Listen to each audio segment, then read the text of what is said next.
Hey guys, I'm Ben. Welcome to this HTML tutorial for beginners. Today we are going to be trying to learn HTML in 30 minutes or less because we're just going to be going over the fundamentals, things to help people who have never worked with HTML before get up and running and just really start going with it. So the first thing that we're going to do in this tutorial is we have to create a couple of folders to get set up. So we're going to create one folder called tutorial site. And then inside that folder, we're going to create another folder called image. And you can put the tutorial site folder on your desktop or wherever. It doesn't really matter. But I put mine on my desktop, tutorial site, and inside is the image folder. That's where the images are going to go, obviously. And then just in the main folder is where we're going to be putting our HTML files. So after we have that set up, the first thing that we have to do to actually start working with some code is get a good text editor. So I really like Sublime. So if you don't have Sublime, you can go to sublimetext.com and then download. If you click the download button up here, it should take you to the download for whatever operating system you're working with. And then just download the latest release. So after you have that, you'll be all set up. And then the way that you open up the actual project in your Sublime Text is you go to File. I don't know if you're going to be able to see it, but you go to File and then Open Folder. Really easy. Once you're here, all you have to do is go to File, New File. That opens up a new file. And we're going to Control Save or Command Save if you're on Windows, and I'm going to name it index.html. So now we have this index.html file in our project. It's in the, if you actually look at this, it's just in this folder. So there's the image in the index.html. So this part is important. We have to name the file index.html because that's what tells the web browser, like Google Chrome or Safari, that this is the website's homepage. So all of the content of the homepage goes within index.html. And then if you have other files like an About Me page or a Contact Us page, that would be in other HTML files. But for right now, we're just sticking with this index.html. So now that we have our first file set up, we're ready to get started with some code. Now, if you're really new to coding, you might be asking yourself, what is HTML? Well, HTML is just a programming language that allows you to present information on your website to a site's user. And the way HTML does that is with tags. So what are tags? Well, in HTML, tags are basically the rules for how things are going to be formatted. Every HTML tag is going to look something like this. It starts with a less than sign and ends with a greater than sign, and in between is the tag name. Now, almost every HTML tag has a closing tag, which looks exactly the same, so we're just going to copy this and paste it at the end. The only difference is the closing tag has a / directly after the less than sign. Now, some tags don't need a closing tag because they're self-closing. For example, the break tag has the / at the end of its tag, which means that it doesn't need a closing tag. Now, some tags don't need to be closed at all, such as the image tag, because within the image tag, we define all of the attributes that it needs to know what to do. I know that probably doesn't make a lot of sense, but once we actually get into it, I'm sure it will be a lot more clear. So the first thing that you have to do with any HTML page is do an opening HTML tag. And then at the end, you have a closing HTML tag. What these HTML tags do is they tell the browser that everything in between them is going to be HTML. Directly inside of these HTML tags, we have different sections for the different kinds of content that have to go on the web page. We have the head tag. It just says head, and then it has to be closed. And then we also have the body tag.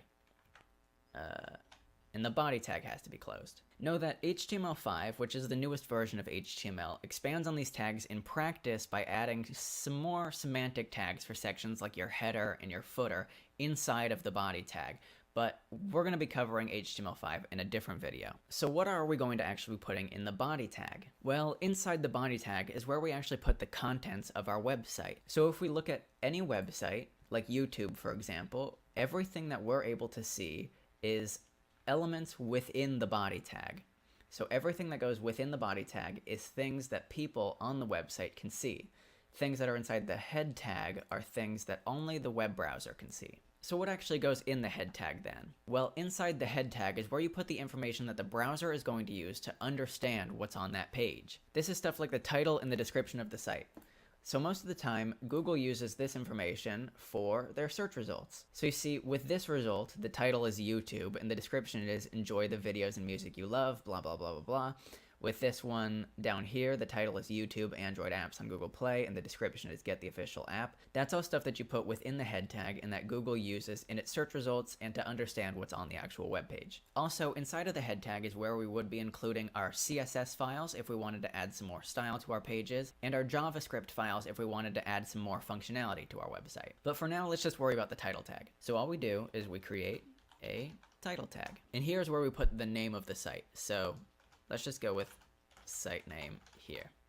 And then we can save it. We've done our first thing to our site now, so let's go back to the folder, and if you double click this index.html page, it'll open up your web browser. And it'll probably look something like this. It'll just be a blank page, but at the top, you'll notice that in the tab, it says site name here. And that's pretty much all that the title tag does. But that's also all that we're going to worry about inside of the head tag. So now let's start working inside the body. Let's just put a little bit of text. This is some text. And we'll save that. And we'll go back to our web browser. And we'll refresh. And we'll see that this is some text comes up on the screen.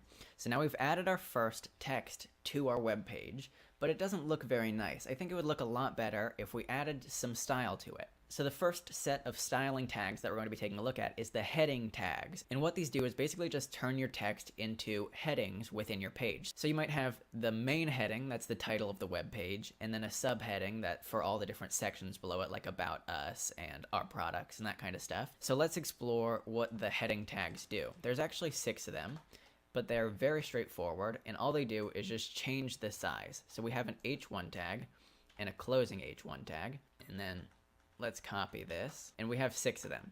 So we're going to have an H2 tag, an H3, an H4, H5, and H6, and then we have to close them, H6, H5, H4, H3, H2. And within them, we can put any text in here, but just to show you what these different things do, we'll do H5 and H6 and save this, and we'll go back to our browser and refresh this, and we see what the different heading tags do. This is the main heading, H1.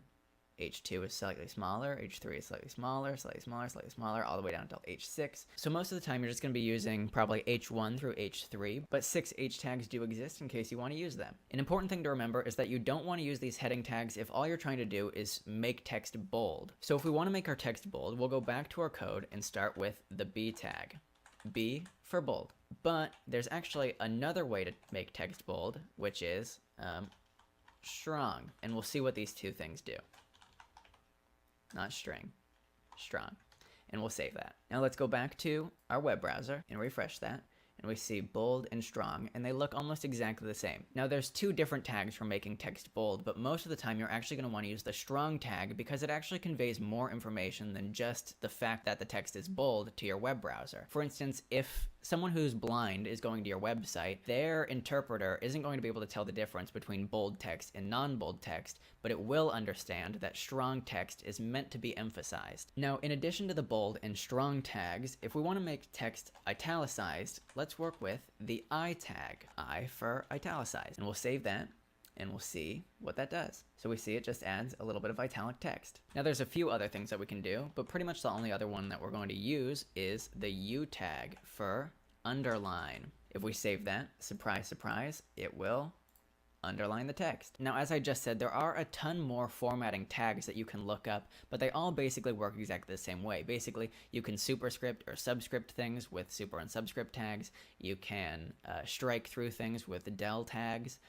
There's just a lot of them. We're not going to go through all of them because these are the ones that you're going to be using most of the time. Okay, now moving on, if we have a whole paragraph of text, it's best practice to put a P tag around it. P for paragraph. So we're going to just make a big paragraph of text. This is some text, period, space. And we're going to copy this and paste it a few times. We'll save that, and we'll see what this does. If we refresh this, we see it puts the text on a new line, and it just keeps it all together. If we were to go back and copy everything between these P tags and paste it, let me hit enter here just so we can see what's going on, and save that, we'll see that it actually separates out these 2 paragraphs.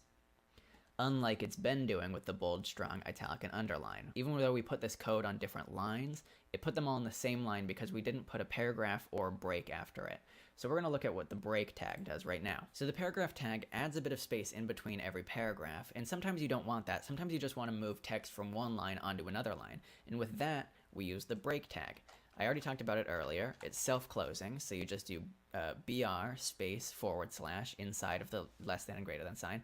And what that does is it just basically inserts a break. It's like hitting enter inside of a word processor. So if we go back to our web page and we refresh that, we see that it put a break after bold, and then it put strong italic and underline on a new line. So let's go back and add some break tags here. We'll put one there, and we'll put one here just to keep things on separate lines. Now, one of the nice things about the break tag is that you can actually use it multiple times in a row, unlike the paragraph tag. No matter how many paragraph tags you put directly next to each other, if there's no text within them, it's not going to add extra lines. So the break tag, you can create like say 3 break tags directly after each other and save it, and we'll go back to our web browser and we'll see that it actually adds a bunch of lines in between here, 3, because we put 3 break tags in. Now, after these paragraph tags, we're going to start looking at something new. We're going to look at the image tag. So what we're going to do with the image tag is we're actually going to place an image on our web page. But to do that, we're going to need an image. So let's go to some images.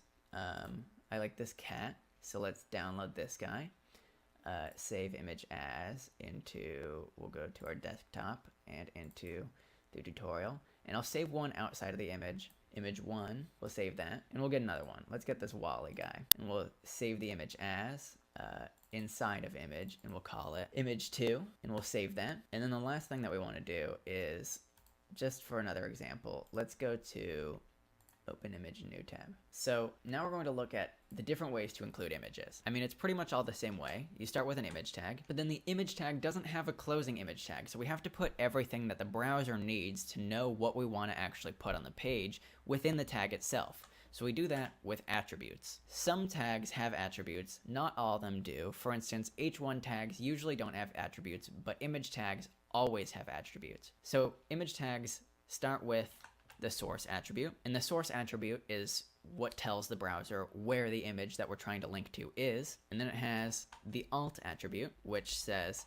if you can't find the image, this is what we want you to display instead. So we'll just say image 1.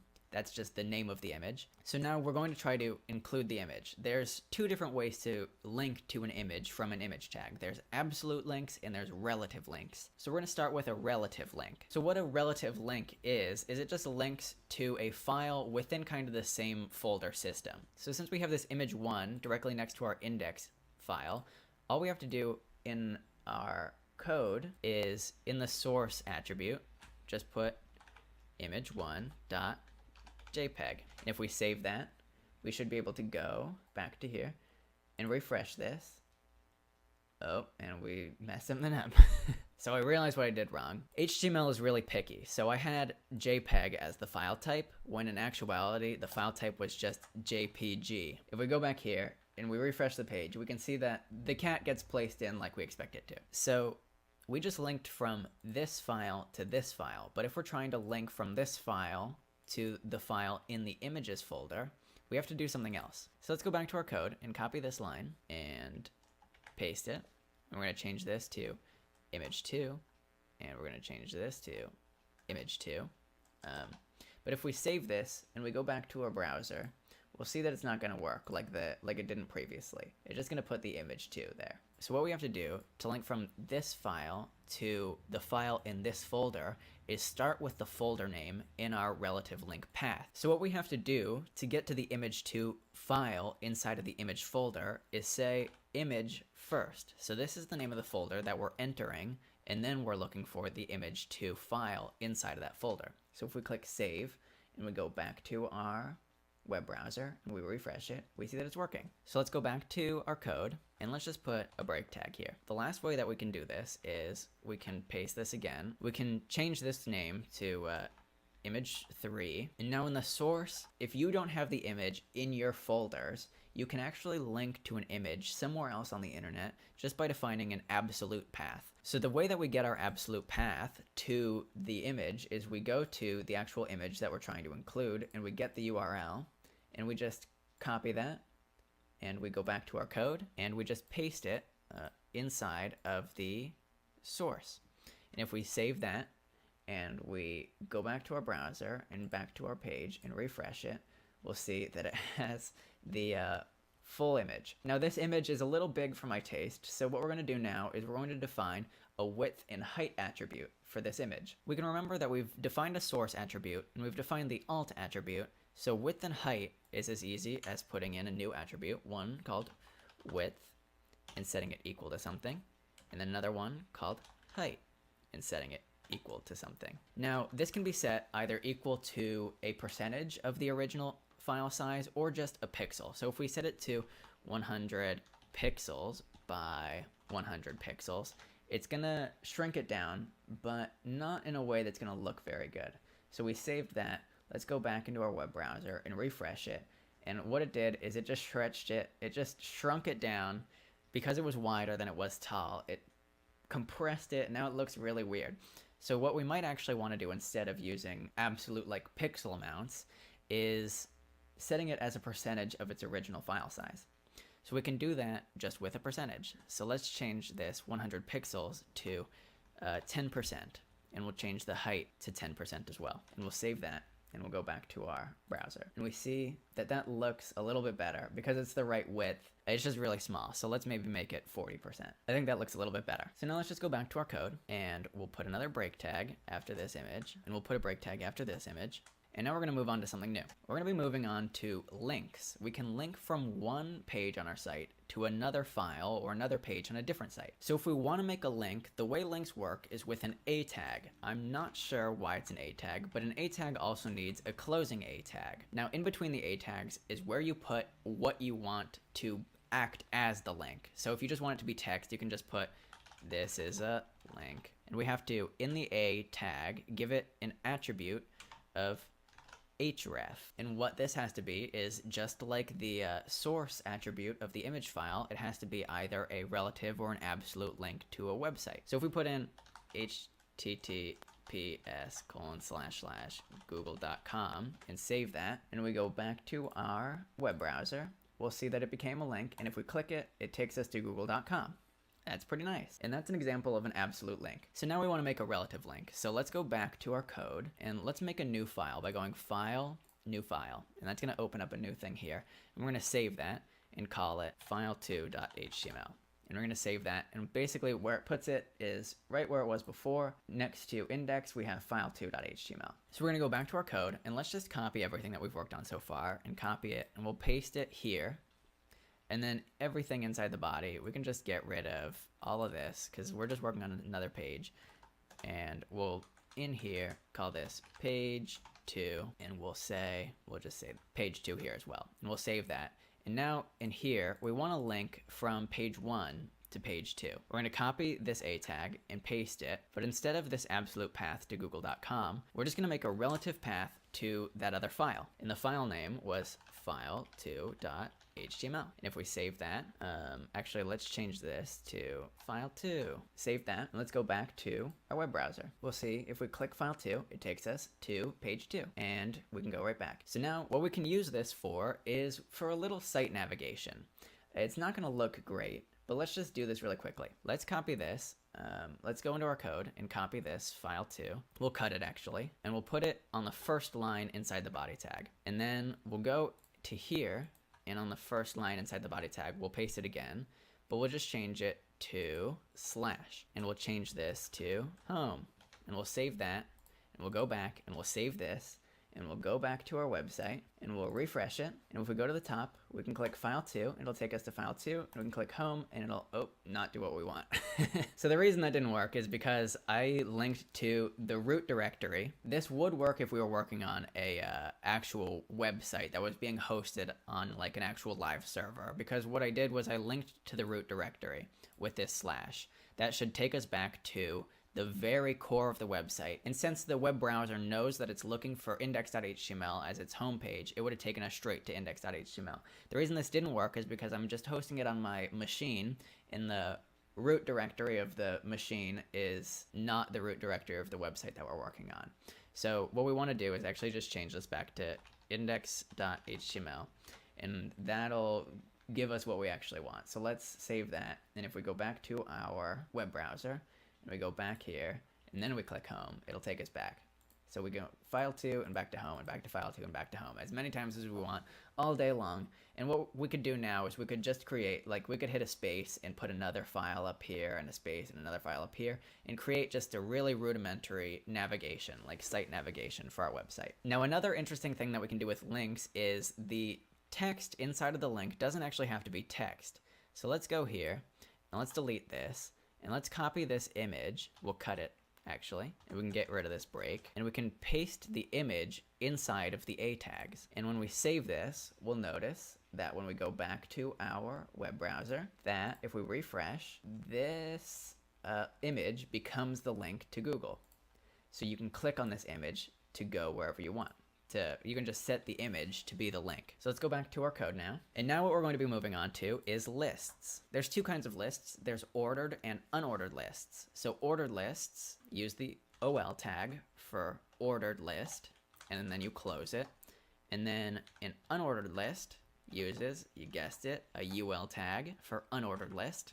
And inside both, to make a list item, you use the LI tag for list item, and you actually need a closing list item tag as well. So what an unordered list does is all of the items in the list are bulleted, and in an ordered list, they're all numbered. So the first item is 1 and 2 and 3 and 4 and 5, so on. So we put this item 1, if we were to copy this and paste and paste and paste, change this to item 2 and item 3, item 4, item 3, item 2, and save it, and go back to our web browser, we would see that now we have an unordered list at the bottom that says 1, item 2, item 3, item 4. And now with the unordered list, let's go back to our code. We'll copy all these list items, and with the exact same code, we'll just put them inside of the unordered list, and we'll save that, and we'll go back to our web browser and refresh it, and we see that it puts things in bullets. And that's pretty much it for the list. So there's not a whole lot that you can do with it, but I'm sure you'll be able to think of something. So now let's move on to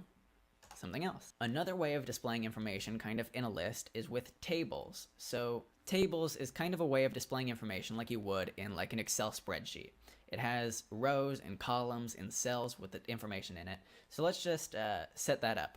So the table tag is just table, and then you need a closing table tag. And inside the table tag, to make a row inside your table, you need the table row tag. Now inside the table row, let's say, here's the information that I want. I want my name, my age, and the state that I'm from.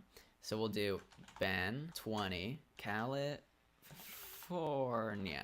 So we saved that, and now we can go back to our browser, and we see that it put that Ben 20, California. But what this did is it's all within one cell. So what we want to do now is actually divide up these different pieces of information into different cells. So we do that with the table data tag, and table data is TD, and then we do a closing TD tag.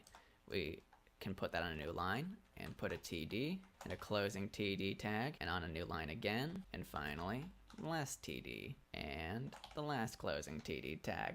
And this isn't going to do a lot, but if we refresh it, it doesn't look like anything's different, but now each item is in a different cell. So what we can do now is create new rows with different information. So let's go here and copy this, and let's create a new row. Inside this, let's say Catherine, 19, and the state is Arizona. And let's save this, and let's go back to our browser, and if we refresh this, we see that the table cells adjusted in size to match the largest item in the table. So we have the names, the ages, and the states. So now if a user comes to your website and looks at this, they might not know what this information means. So we probably want a table row with some header information. So maybe name at the top, and then age and state up here. Let's go back to our code, and we're gonna wanna put a new row. And in this row, we're gonna be using TH for table head. So now, obviously we want 3 of these table head tags because we have 3 columns, and the first one is name, and the second is age, and the third is state. And we save that, and we go back to our browser, and we refresh it, and we see that it put the name, age, and state at the top of the columns. Now the last thing that we want to do maybe to make this just look a little bit more readable is put some borders on it. Now the borders aren't technically supported in the latest version of HTML, but we're just going to add them for now because they still work, so we can just get a better idea of what it looks like. Because nowadays you would use CSS to give your table rows and columns borders. So we just need, inside the table tag, an attribute called border with a value of 1 to say, yes, we do want to give this table borders. And if we refresh that, we see that it puts some borders around it. And now that's all that we're going to be working on with the tables today. So let's move on to our next item. So one little tag that you might find helpful for remembering what the different tags within HTML do is the comment tag. What the comment tag does is it allows you to type text on your HTML without it being displayed in your browser. So if right here I typed the OL tag allows me to make an unordered list, and I saved that and I went to my browser and I refreshed it, I'd see that this line gets added. The OL tag allows me to make an unordered list. But I don't necessarily want this to show up because for me that's just a note for me to remember what the OL tag does. So the way that we make that not show up is we put the less than and then an exclamation point and then 2 dashes and then everything after that gets disabled. So then to end it we put 2 more dashes and a greater than sign so that everything in between the opening and the closing parts of the comment tag all gets commented out of the code. So if we save this now and we go back here and we refresh the page, we'll notice that the text goes away even though it's still inside of our code. So that's just, you can insert these tags to allow you to remember what things do, or just if you want to make a note for any reason inside of your code. So thank you so much for watching. Be sure to give this video a like and subscribe, and I will see you in the next one.